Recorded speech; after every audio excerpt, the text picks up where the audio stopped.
speak about student debt relief, I want to take a minute to talk about what took place yesterday in the Congress. I'll be very brief.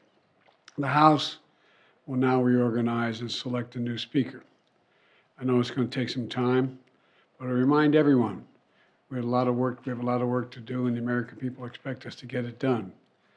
The argument we reached was all about what comes next, but we had an agreement. We reached an agreement over the weekend. Funds for government, only another 40 days.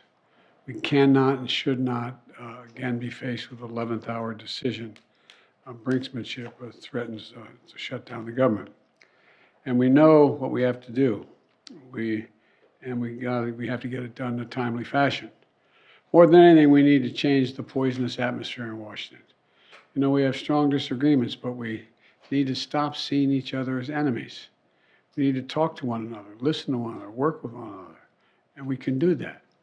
I join with Minority Leader Jeffries in saying that our Republican colleagues remain committed to working in a bipartisan fashion. We were prepared to do it as well for the good of the American people. Twice in the last 6 months, both houses came together on a bipartisan basis. Once to avoid default, once to keep the government open. And while we should never have been in this situation in the first place, I'm grateful that leaders on both sides came together, including former Speaker McCarthy, to do the right thing. Now, turning to student debt relief. When I ran for president, I vowed to fix our broken student loan program. Because while a college degree is still the ticket to a better life, that ticket has become excessively expensive. Americans who are saddled with unsustainable debt in exchange for a college degree has become the norm. Since my administration has taken significant action to provide student debt relief to as many borrowers as possible, as quickly as possible. That starts with making sure the existing system works and the way it was supposed to work for student borrowers. We fixed what was called the Public Service Loan Forgiveness Program, which was designed originally to make sure school teachers, firefighters, social workers, and other public servants can get their student loans forgiven if they make 10 years of payments and do 10 years of public service. By the time I took office, that program had been in place for nearly 15 years. But because of red tape, only 7,000 borrowers had been helped. Well, today, thanks to the reforms, more than 700,000 borrowers have had their debts forgiven. Just the other day, I spoke with Tanya and Chad, a married couple in their 50s, who both work at public high school in Milwaukee. For years, they paid over $800 a month toward their student loans. It meant they couldn't put away any money for retirement. And this summer, thanks to fixes we made to the debt relief program for people in public service, Chad and Tanya's remaining balance was forgiven. Tanya said, quote, "The amount of relief this gives us is indescribable," end of quote. Now they can finally start savings for retirement. Next, we fixed what's called the income-driven repayment program. And here's how that works. If you have an undergraduate loan, after 20 years of straight paying, not missing paying the debt on a monthly basis, whatever is left of your loan is forgiven after 20 years. But because of administrative failures, some people who did pay their loans for 20 years or more did not get the debt relief they had earned. We fixed that and made sure borrowers got credit for every single payment they made. As a result of these changes, today I'm announcing my administration has approved an additional $9 billion in relief for 125,000 borrowers in just the past few weeks under that program. With the latest debt cancellation in total, my administration has canceled $127 billion in student debts for nearly 3.6 million Americans. This kind of relief is life-changing for individuals and their families, but it's good for our economy as a whole as well. By freeing millions of Americans from the crushing burden of student debt, it means they can go and get their lives in order. They can think about buying a house. They can start a business. They can be starting a family. This matters. It matters in their daily lives. This latest progress builds on other steps we've taken. We made the largest increase in Pell Grants in over a decade, helping students and families making less than $60,000 a year get to college. We made additional improvements in the income-driven repayment program Before I took office, student borrowers would pay no more than 10%, of their discretionary income on a monthly basis if they wanted to do it that way. But under my administration's plan, which is called SAVE Plan, we reduced that to 5% for undergraduate borrowers. It's now the most generous repayment program ever. Under this plan, no one with an undergraduate loan today or in the future, whether at a community college or a four-year college, will have to pay more than 5% of their discretionary income to repay these loans. That's income after you pay for necessities like housing, food, and other necessities. You can sign up for the SAVE plan at studentaid.gov/save.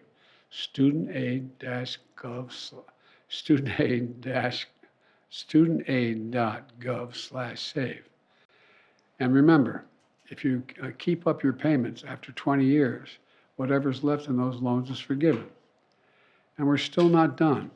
As you might remember, last year I announced a major proposal for student debt relief. We're on the verge of providing more than 40 million Americans with real relief from their student debt. The money was literally about to go out the door, but Republican elected officials and special interests stepped up and sued us. The Supreme Court sided with them, snatching from the hands of millions of Americans thousands of dollars in student debt relief that was about to change their lives. As I said at the time, I believe the court's decision to strike down my student debt relief program was wrong, but I promised I wouldn't give up. Since then, my administration has been pursuing a new approach, grounded and under a different law, the Higher Education Act. This act allows the Secretary of Education to compromise, waive, or release loans under certain circumstances. Last week, the Department of Education took a critical step in this process by identifying specific challenges that borrowers face in the current system, so we can move forward with a new rule to address these changes. For example, there are many borrowers who have made payments for many years, but because of interest, they still owe more than they originally borrowed. My administration is doing everything it can to deliver student debt relief to as many as we can, as fast as we can. This is in contrast to House Republicans who helped block the previous debt relief plan, nearly shut down the government over the extreme demands, which would have hurt hardworking families. But they had no problem with the Paycheck Protection Program. Remember that? The PPP program during the last several years, which was designed to help business owners who lost money, which was legitimate, because of the pandemic. Members of Congress got over hundreds of thousands of dollars because their businesses lost money. It was a worthy program. Let's be clear. Some of the same elected Republicans or members of Congress who were strongly opposed to giving relief to students got hundreds of thousands of dollars in relief for themselves to keep their businesses open. Several members of Congress got over $1 million, and all those loans were forgiven. The hypocrisy of this I find stunning. I supported that program, and I support the student debt program. My administration will continue to use every tool at our disposal to help ease the burden of student debt, so more Americans can be free to achieve their dreams. It's good for our economy, it's good for our country, and it's going to change their lives. Thank you very much. Mr. President, questions on Speaker McCarthy, if I can. Speaker McCarthy, then Speaker McCarthy said that the two of you haven't spoken directly in a long time. Why is that, and are you committed to engaging more regularly with the next House Speaker? We had two agreements we shook hands on. And I assumed he was working with, I knew he was working with the Democrats in the House and Senate. It wasn't for me to do anything. If he wanted to talk to me, I was available. I'm available to whomever wants to talk to me.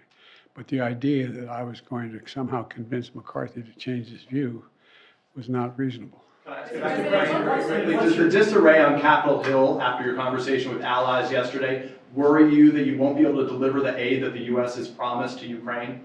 It does worry me, but I know there are a majority of members of the House and Senate in both parties who have said that they support funding Ukraine. With your, I'm going to be announcing very shortly a major speech I'm going to make on this issue and why it's critically important for the United States and our allies that we keep our commitment. Mr. President, are you also concerned about the rest of your domestic and foreign policy initiatives being imperiled because of what we saw happen yesterday, the dysfunction in Congress, the chaos that we saw on the House side. Does that concern you in any way? The dysfunction always concerns me. The programs that we have argued over, we passed bipartisanly, I'm not concerned that they're going to all of a sudden come in and try to undo them. Although there will be some. There will be some, I'm sure. There's half a dozen or more extreme MAGA Republicans who would like to eliminate just about everything I've done. But I don't think that's going to get there. Mr. President, have you promised? If I may, without additional funding, how long will the United States be able to support Ukraine? We can support Ukraine in the next tranche that we need, and there is another means by which we may be able to find funding for that, but I'm not going to get into that now. Mr. President, have you promised President Zelensky attacks for Ukraine? Say again? Sir? Have you promised President Zelensky during his visit in the White House that you would provide ATACMS, the long-range missiles for Ukraine? I have spoken with Zelensky, and everything he's asked for, we've worked out. Tell us a Mr. little President, is there a plan Tell for us a the little bit more about this speech you're going to give. What argument are you going to make? Why don't you wait and listen to it? I'm going to make the argument that it's overwhelmingly in the interest of the United States of America that Ukraine succeed. And it's overwhelmingly in our interest. I've spent 2.5 years putting together coalitions that no one thought could be put together. And they've strengthened us across the board, not just as it relates to Ukraine, whether it's Japan and South Korea, or whether it's what's happening in Europe itself. And so I think that it's clear to the vast majority of the foreign policy community on both left and right that this has been a valuable exercise for the United States of America to increase the support we have around the world. And what I don't want to do is we put together over 50 nations supporting Ukraine. And we are the organizer of that. I met with, don't hold me to the exact number, 16 or 17 yesterday, in a long conversation, and made the case that I knew that the majority of the American people still supported Ukraine, and the majority of the members of the Congress, both Democrat and Republican, supported. So I don't think we should let them gamesmanship get in the way of blocking it. Mr. President, what is the plan for the business? Sir, not that they're asking, what's your advice to the next House Speaker?